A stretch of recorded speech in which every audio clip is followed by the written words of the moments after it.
Welcome to my YouTube channel. ತುಂಬ ದಿನಗಳ ನಂತರ ಮತ್ತೆ ಒಂದು ಬ್ರೇಕ್ಫಾಸ್ಟ್ ರೆಸಿಪಿ ತೋರ್ಸೋಕ್ಕೆ ಬಂದಿದ್ದೀನಿ. ಎಲ್ಲರಿಗೂ ಗೊತ್ತು, ನಾರ್ಮಲಾಗಿ ಎಲ್ಲ ಪುಳಿಯೋಗರೆ ಗೊಜ್ಜುಗಳನ್ನೆಲ್ಲ ಮಾಡ್ಕೊತಾರೆ. ಕೆಲವೊಬ್ರು ಹೊರಗಿನ ತಂದು ತಿಂತಾರೆ, ಕೆಲವೊಬ್ರು ಪ್ಯಾಕೆಟ್ ಅಯ್ಯಂಗಾರಿ ಪೌಡ್ರು ತಂದು ತಿಂತಾರೆ. ಸೊ ಮನೇಲೇ ನಾವು ಸೂಪರಾಗಿ ಅಯ್ಯಂಗಾರಿ ರೀತಿಯಲ್ಲಿ ಬ್ರಾಹ್ಮಿಣ್ಸ್ಗಳು ಮಾಡ್ತಾರಲ್ಲ, ಪ್ರಸಾದ ಕೊಡ್ತಾರಲ್ಲ, ಆ ರೀತಿಯಾಗಿ ಟೇಸ್ಟಿಯಾಗಿ ಬರಬೇಕು ಅಂದರೆ ನಾವು ಮನೇಲೇ ಹೇಗೆ ಪೌಡ್ರ್ ಮಾಡ್ಕೊಳ್ಳೋದು ಅಂತ ತೋರಿಸ್ತೀನಿ ಬನ್ನಿ. ನೋಡಿ, ಫಸ್ಟು ಇಷ್ಟು ದಪ್ಪ ಗಾತ್ರ, ಒಂದು ಇಡೀ ಗಾತ್ರದಲ್ಲಿ ಚೆನ್ನಾಗಿ ಹುಣಸೆಹಣ್ಣ ನೀರಲ್ಲಿ ಚೆನ್ನಾಗಿ ಹಿಂಡ್ಕೊಂಡು ಗಟ್ಟಿಯಾಗಿ, ತುಂಬ ನೀರು ಬೇಡ, ಗಟ್ಟಿಯಾಗಿ ಹಿಂಡ್ಕೊಂಡು ಇಟ್ಕೊಳ್ಳಿ. ನಾವೆಷ್ಟು ಹುಣಸೆಹಣ್ಣು ಒಂದು ಉಂಡೆ ಎತ್ಕೊಂಡಿರ್ತೀವಿ ಅಷ್ಟೇ ಒಂದು ಉಂಡೆ ಬೆಲ್ಲ, ಒಂದು ಕಪ್ ಬೆಲ್ಲ ಅಷ್ಟು ಪುಡಿ ಮಾಡಿ ಇಟ್ಕೊಳ್ಳಿ. ಆಮೇಲೆ ಸ್ವಲ್ಪ ಹಿಂಗು, ಒಗ್ಗರಣೆಗೆ ಚಕ್ಕೆ, ಸ್ವಲ್ಪ ಲವಂಗ, ಮೆಣಸು ಒಂದು 3 ಸ್ಪೂನಷ್ಟು, ಲವಂಗ ಒಂದು 2 ಸ್ಪೂನಷ್ಟು, ಜೀರಿಗೆ ಒಂದು 3 ಸ್ಪೂನು, ಈ ಕಡೆ ಉದ್ದಿನಬೇಳೆ ಒಂದು 100 ಗ್ರಾಮು, ಧನಿಯಾ ಒಂದು 100 ಗ್ರಾಮು, ಕಡಲೆಬೇಳೆ ಒಂದು 100 ಗ್ರಾಮು, ಸ್ವಲ್ಪ ಅರಿಶಿನ, ಸ್ವಲ್ಪ ಸಾಸಿವೆ, ಮತ್ತು ಮೆಣಸಿನ್ಕಾಯಿ 2 ಥರ ಮೆಣಸಿನ್ಕಾಯಿ, ಬ್ಯಾಡಗೆ ಮೆಣಸಿನ್ಕಾಯಿ, ಆಮೇಲೆ ಕೆಂಪು ಮೆಣಸಿನ್ಕಾಯಿ 2 ಕಲರ್ ಬರಲಿಕ್ಕೆ, ಖಾರ ಬರಲಿಕ್ಕೆ ಎಲ್ಲ ಒಂದೊಂದು ಇಡಿ ಹಾಕ್ಕೊಳ್ಳಿ. ಖಾರದ ಮೇಲೆ ಹಾಕ್ಕೊಳ್ಳಿ. ನಾನು ಸ್ವಲ್ಪ ಮಗು ತಿನ್ನೋದ್ರಿಂದ ಖಾರ ಕಡಿಮೆ ಹಾಕ್ಕೊತಿದ್ದೀನಿ. ನೀವು ಬೇಕು ಅಂದರೆ ಒಂದು 2ರಿಂದ 3 ಇಡಿ ಹಾಕ್ಕೊಬೋದು. ಇಷ್ಟು ಒಂದು 100 ಗ್ರಾಮು ಲೆಕ್ಕಕ್ಕೆ 3 ಇಡಿ ಹಾಕ್ಕೊಬೋದು. ನಾನು 2 ಇಡಿ ಹಾಕ್ಕೊಂಡಿದ್ದೀನಿ. ಆಮೇಲೆ ಸ್ವಲ್ಪ ಕರ್ಬೇವಿನ ಸೊಪ್ಪು. ಇದು ಕರ್ಬೇವಿನ ಸೊಪ್ಪು ಫಸ್ಟ್ ಒಗ್ಗರಣೆಗೆ, ಕೊನೆಯಲ್ಲಿ ಕೂಡ ಒಗ್ಗರಣೆಗೆ. ಹೇಗೆ ಮಾಡೋದು ಅಂತ ನೋಡೋಣ ಬನ್ನಿ. ನೋಡಿ, ಬಾಣಲೆಯಲ್ಲಿ ಸ್ವಲ್ಪ ಎಣ್ಣೆ ಹಾಕ್ಕೊಂಡು ಚೆನ್ನಾಗಿ ಬಿಸಿ ಆದಮೇಲೆ ನಾವೇನೇನು ತೊಗೊಂಡಿದ್ದೀವಿ ಐಟಮ್ ತೋರಿಸ್ತೇನೆ ನಿಮಗೆ. ಅದೆಲ್ಲ ಒಂದೊಂದಾಗಿ ಚೆನ್ನಾಗಿ ಹುರ್ಕೊಬೇಕಾಗುತ್ತೆ. ಫಸ್ಟು ಚಕ್ಕೆ ಹಾಕ್ಕೊಳ್ಳಿ, ಮೆಣಸು,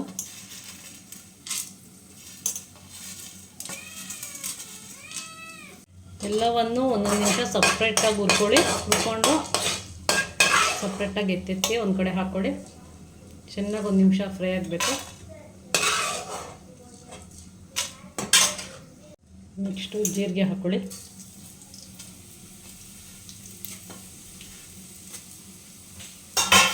ಅದು ಚೆನ್ನಾಗಿ 1 ನಿಮಿಷ ಹುರ್ಕೊಳ್ಳಿ.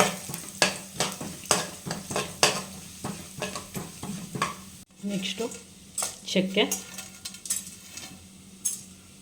1 ನಿಮಿಷ ಹುರ್ಕೊಂಡ್ಮೇಲೆ ನೆಕ್ಸ್ಟು ಕಡಲೆಬೇಳೆ.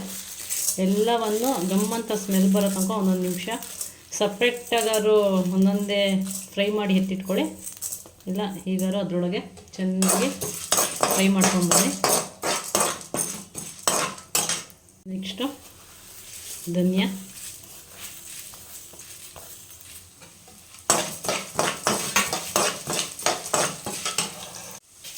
ನೆಕ್ಸ್ಟು ಉದ್ದಿನಬೇಳೆ, ಎಲ್ಲವನ್ನು ಚೆನ್ನಾಗಿ ಫ್ರೈ ಮಾಡ್ಕೊಳ್ಳಿ. ಒಂದೊಂದಾಗಿ ಸಪ್ರೇಟಾಗಿ ಗಮ್ಮಂತ ಸ್ಮೆಲ್ ಬರುತ್ತೆ, ನಿಮಗೆ ಗೊತ್ತಾಗುತ್ತೆ. ಅಲ್ಲಿವರೆಗೂ 1 ಮಿನಿಟ್ 2 ಮಿನಿಟ್ಸ್ ತನಕ ಸಣ್ಣ ಉರಿಲಿ ಕೈ ಆಡಿಸ್ತೀರಿ, ಇಲ್ಲಾಂದರೆ ಎಲ್ಲ ಒಂಥರ ಕಪ್ಪಾಗಿ ಬಾಡೋಗುತ್ತೆ. ನೆಕ್ಸ್ಟು ಬ್ಯಾಡಗೆ ಮೆಣಸಿನ್ಕಾಯಿ ಜೊತೆಗೆ ಕೆಂಪು ಮೆಣಸಿನ್ಕಾಯಿ ಉದ್ದುದು 2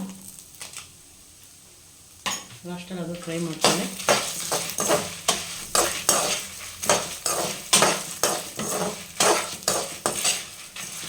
ಲಾಸ್ಟಲ್ಲಿ ಕರ್ಬೇವಿನ ಸ್ವಲ್ಪ ಅರ್ಧ ಇದಕ್ಕೆ ಹಾಕ್ಕೊಳ್ಳಿ, ಇನ್ನೊಂದು ಅರ್ಧ ಆಮೇಲೆ ಒಗ್ಗರಣೆಗೆ ಬೇಕಾಗುತ್ತೆ. ಅದನ್ನು ಚೆನ್ನಾಗಿ ಲಾಸ್ಟಲ್ಲಿ ಚೆನ್ನಾಗಿ ಫ್ರೈ ಮಾಡ್ಕೊಳ್ತೀವಿ. ನೋಡಿ, ಎಲ್ಲ ಚೆನ್ನಾಗಿ ಫ್ರೈ ಆಗಿದೆ. ಈ ಥರ ಬ್ರೌನಿಷ್ ಕಲರ್ ಬರಬೇಕು. ಈಗ ಬಂದರೆ ಸಾಕು. ಎಲ್ಲ ಗಮ್ಮ ಅಂತಿದೆ. ಚೆನ್ನಾಗಿ ಹುರ್ಕೊಂಡು ಇದನ್ನು ಬೇರೆ ಒಂದು ತಟ್ಟೆಗೆ ಎತ್ಕೊಂಬಿಡಿ. ಆರಿದ್ಮೇಲೆ ಇದನ್ನೆಲ್ಲ ಪೌಡ್ರ್ ಮಾಡ್ಕೊಬೇಕಾಗುತ್ತೆ. ನೋಡಿ, ಈ ಥರ ತಟ್ಟೆಗೆ ಹಾಕಿ ಸ್ವಲ್ಪ ಆರಿದ್ಮೇಲೆ ಗ್ರೈಂಡ್ ಮಾಡ್ಕೊಂಡು ಪುಡಿ ಮಾಡ್ಕೊಂಬಿಡಿ. ಇದನ್ನು ಮತ್ತೊಂದು ಕಡೆ ಅದೇ ಬಾಣಲೆಯಲ್ಲಿ ಎಣ್ಣೆ ಹಾಕ್ಕೊಳ್ಳಿ. ಸ್ವಲ್ಪ ಈ ಥರ ಎಣ್ಣೆ ಹಾಕಿ ಅದು ಚೆನ್ನಾಗಿ ಕಾಯೋ ತನಕ ಬಿಡಿ. ಅಷ್ಟು ಎಣ್ಣೆ ಚೆನ್ನಾಗಿ ಕಾದ್ಮೇಲೆ ಸ್ವಲ್ಪ ಸಾಸಿವೆ ಹಾಕ್ಕೊಂಬಿಡಿ, ಒಂದು 2 ಸ್ಪೂನಷ್ಟು.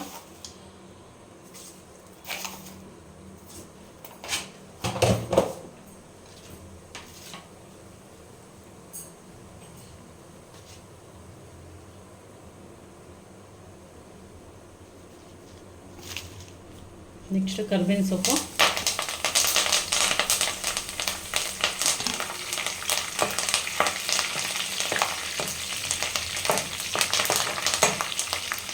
ನೆಕ್ಸ್ಟು ಒಣಗಿದ ಮೆಣಸಿನ್ಕಾಯಿ ಚೆನ್ನಾಗಿ ಫ್ರೈ ಆಗಲಿ. ಅದು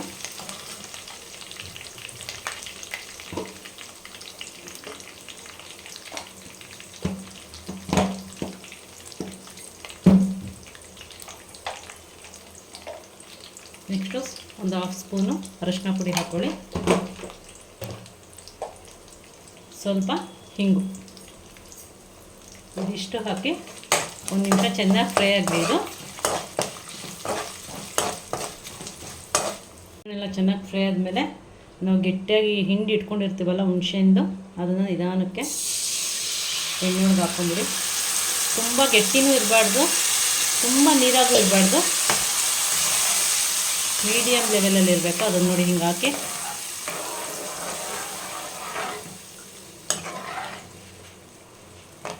ಚೆನ್ನಾಗಿ ಒಂದು 10 ನಿಮಿಷದಷ್ಟು ತನಕ ಇದನ್ನು ಚೆನ್ನಾಗಿ ಮಧ್ಯದಲ್ಲಿ ಈ ಥರ ಕಲಸಿ ಅದು ಗಮ್ಮಂತ ಸ್ಮೆಲ್ ಬರುತ್ತೆ ಅಲ್ಲಿವರೆಗೂ ಮಧ್ಯೆ ಈ ಥರ ಕಲಸಿ ಬೇಯಿಸ್ಕೊಬೇಕು ಚೆನ್ನಾಗಿ. ಹುಣಸೆಹಣ್ಣು ಇದನ್ನು ತುಂಬ ನೀರಾಗಿ ಹಾಕ್ಬಿಟ್ರೆ ಚೆನ್ನಾಗಿ ಬರೋಲ್ಲ, ಸ್ವಲ್ಪ ಗಟ್ಟಿಯಾಗೇ ಇರಲಿ. ಇದು ಚೆನ್ನಾಗಿ ಒಂದು 5 ನಿಮಿಷ ಬೇಯಲಿ. ಬೆಂದ ಮೇಲೆ ಸ್ವಲ್ಪ ಬೆಲ್ಲ ಹಾಕ್ಕೊಳ್ಳೋಣ. 5 ನಿಮಿಷ ಆಯಿತು. ಅದಾದಮೇಲೆ ನೆಕ್ಸ್ಟು ಬೆಲ್ಲನ ಒಂದು ಕಪ್ ಇದೆಯಲ್ಲ, ಆ ಬೆಲ್ಲನ ಹಾಕ್ಕೊಂಬಿಡಿ. ಅದು ಚೆನ್ನಾಗಿ ಮಿಕ್ಸ್ ಮಾಡಿ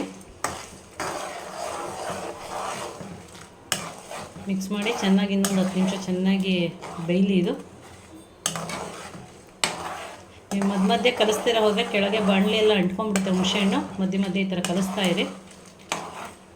ನೋಡಿ ಒಂದು 5ರಿಂದ 6 ನಿಮಿಷ ಆಯಿತು. ಮತ್ತು ಮಧ್ಯದಲ್ಲಿ ಕಲಿಸ್ತಾ ಇದ್ದೀನಿ, ಯಾಕಂದರೆ ಕೆಳಗೆ ಅಂಟ್ಕೊಬಾರ್ದು. ಎಲ್ಲಿವರೆಗೂ ಕಲಿಸ್ಬೇಕಂದ್ರೆ ಇದು ಹಸಿ ಹುಣಸೆಹಣ್ಣು ವಾಸನೆ ಎಲ್ಲ ಹೋಗಿ ಒಂಥರ ಸ್ಮೆಲ್ ಗಮ್ಮಂತ ಬರುತ್ತೆ. ಅಲ್ಲಿವರೆಗೂ ಒಂದು 10, 15, 20 ನಿಮಿಷದವರೆಗೂ ಈ ಥರ ಕಲಿಸ್ತಾ ಇರಬೇಕು, ಚೆನ್ನಾಗಿ ಬೇಯಿಸ್ಕೊಬೇಕು. ನೀರು ಚೆನ್ನಾಗಿ ಬೇಯೋ ಅಷ್ಟೊತ್ತಿಗೆ ಬನ್ನಿ, ಆವಾಗಲೇ ಎಲ್ಲ ಫ್ರೈ ಮಾಡಿ ಇಟ್ಕೊಂಡಿದ್ದೀವಲ್ಲ ಅದನ್ನು ಪುಡಿ ಮಾಡ್ಕೊಂಬಿಡೋಣ.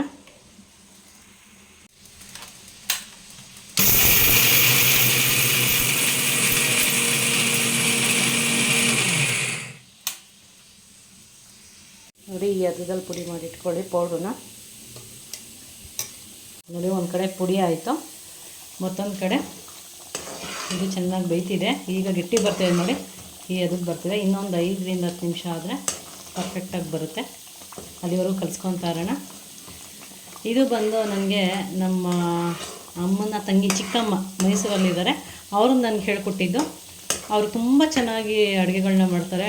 ಪುಳಿಯೋಗರಲ್ಲೇ ಅವರು 3ರಿಂದ 4 ಥರ ರೀತಿಲಿ ಮಾಡ್ತಾರೆ. ಬ್ರಾಹ್ಮಿಣ್ಸ್ ರೀತಿ ಮಾಡ್ತಾರೆ, ದೇವಸ್ಥಾನಗಳಲ್ಲಿ ಕೊಡ್ತಾರಲ್ಲ ಆ ರೀತಿ ಮಾಡ್ತಾರೆ.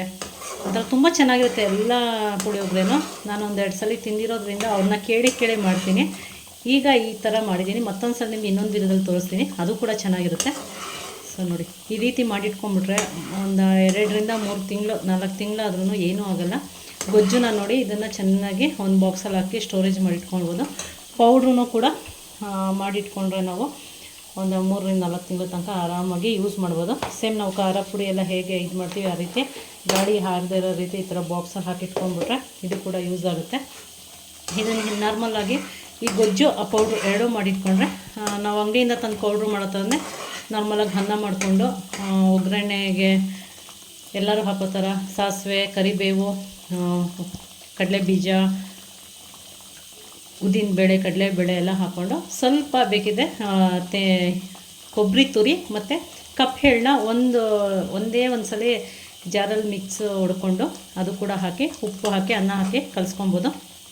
ತುಂಬ ಚೆನ್ನಾಗಿ ಬರುತ್ತೆ, ಈಸಿಯಾಗೂ ಇರುತ್ತೆ, ನೋಡಲಿಕ್ಕೂ ಚೆನ್ನಾಗಿರುತ್ತೆ. ಈ ಅಂಗಡಿಯಿಂದ ತಂದು ತಿನ್ನೋ ಬದಲು ಈ ರೀತಿ ನಾವೇ ಮನೇಲಿ ಮಾಡ್ತಿದ್ರೆ ಮಕ್ಕಳಿನ್ನ ಬೇಕು ಅಂತ ಹೇಳ್ತಾರೆ, ಆ ಥರ ಬರುತ್ತೆ.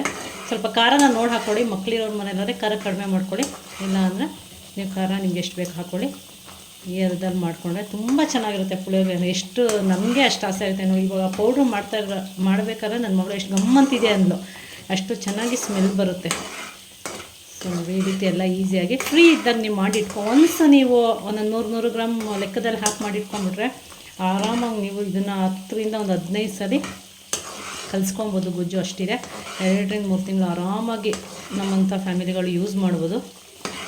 ಇನ್ನೊಂದು 5 ನಿಮಿಷ ಇದು ಚೆನ್ನಾಗಿ ಕುದಿದ್ರೆ ಇದು ಕೂಡ ಗೊಜ್ಜು ಕೂಡ ಆಗುತ್ತೆ. ನೀವು ಕೂಡ ಮನೇಲಿ ಮಾಡ್ಕೊಳ್ಳಿ ಒಂದ್ಸಲಿ. ಸ್ವಲ್ಪ ಕೆಲಸ ಅಂತ ಇಡಿಸುತ್ತೆ, ಬಟ್ ಆದರೆ ರುಚಿಯಾಗೂ ಇರುತ್ತೆ.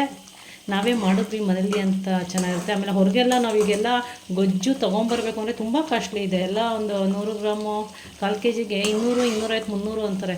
ಸೊ ಅಲ್ಲೆಲ್ಲ ಕೊಡೋ ಬದಲು 1-2 ಅವರ್ ಕೆಲಸ ಆಗ್ಬೋದು. ನೀವೇ ಮನೇಲಿ ಮಾಡಿಕೊಂಡ್ರೆ ತುಂಬ ಚೆನ್ನಾಗಿ ಬರುತ್ತೆ ಗೊಜ್ಜು. ಸೊ ನೀವು ನೋಡ್ಕೊಳ್ಳಿ, ಮನೇಲಿ ಮಾಡ್ಕೊಳ್ಳಿ, ತಿನ್ಕೊಳ್ಳಿ, ಆರೋಗ್ಯವಾಗಿರಿ ಅಂತ ಹೇಳ್ತೀನಿ. ಏನು ಹದ ಬರ್ತಿದೆ ಇದು, ಆದರೆ ಆಗ ಕಲಿಸ್ತೀರಿ ಕೊಂದ್ಕೊನೇಲಿ ನೋಡಿ, ಕೆಳಗೆಲ್ಲ ಅಂಟ್ಕೊಂಡ್ಬಿಡುತ್ತೆ ಗೊಜ್ಜು. ಆದಷ್ಟು ಈ ರೀತಿ ಕಲಿಸಿ ನೋಡಿ. ನಾನು ಹಾಕ್ದಾಗ ಎಷ್ಟು ನೀರಾಗಿತ್ತು, ಈಗ ನೋಡಿ ಈ ಹದದಲ್ಲಿ ಬರ್ತಿದೆ. ಇನ್ನೊಂದು 5 ಮಿನಿಟ್ಸ್ ಸಾಕು, ಗೊಜ್ಜು ಕೂಡ ರೆಡಿ ಆಗುತ್ತೆ. ಹುಣ್ಸೆಹಣ್ಣು ಚೆನ್ನಾಗಿ ಬೆಂದಿದೆ, ಸ್ಮೆಲ್ಲು ಕೂಡ ಚೇಂಜ್ ಆಗಿದೆ. ಈ ಹದದಲ್ಲಿ ಬರಬೇಕು ನೋಡಿ. ಎಣ್ಣೆ ಎಲ್ಲ ನಾವು ಹಾಕಿರೋ ಎಣ್ಣೆ ಎಲ್ಲ ಮೇಲೆ ತೇಲ್ತಿದೆ, ಕೆಳಗೆ ಹುಣ್ಸೆಹಣ್ಣು ಗೊಜ್ಜು ನಿಂತಿದೆ. ಈ ಹದದಲ್ಲಿ ಬಂದಾಗ ಆಫ್ ಮಾಡ್ಕೊಂಬಿಡಿ ಸ್ಟೌವು. ನೋಡಿ, ರುಚಿಯಾದ ಗೊಜ್ಜು, ಪುಳಿಯೋಗರೆ ಗೊಜ್ಜು ರೆಡಿಯಾಗಿದೆ. ನೀವು ಈ ರೀತಿ ಮನೇಲಿ ಮಾಡಿ ಸ್ಟೋರ್ ಮಾಡ್ಕೊಂಬಿಟ್ರೆ ಒಂದು ಬಾಕ್ಸ್ಗೆ ಹಾಕಿ ಗೊಜ್ಜನ್ನ ಮತ್ತು ಪೌಡ್ರನ್ನ ಬೇಕಾದಾಗ ಒಗ್ಗರಣೆ ಹಾಕ್ಕೊಂಡು ನಾರ್ಮಲಾಗಿ ಅನ್ನಕ್ಕೆ ಕಲಿಸ್ಕೊಂಡು ತಿನ್ಬೋದು. ತುಂಬ ರುಚಿಯಾದಂತಹ ಗೊಜ್ಜು ಈ ರೀತಿಯಾಗಿ ಈಸಿಯಾಗಿ ಮಾಡ್ಕೊಬೋದು. ನೀವು ನೋಡ್ಕೊಳ್ಳಿ, ಮಾಡ್ಕೊಳ್ಳಿ ಅಂತ ಹೇಳ್ತಾ ಈ ವಿಡಿಯೋನ ಇಲ್ಲಿಗೆ ಎಂಡ್ ಮಾಡ್ತಾಯಿದ್ದೀನಿ. ನಮಸ್ತೆ.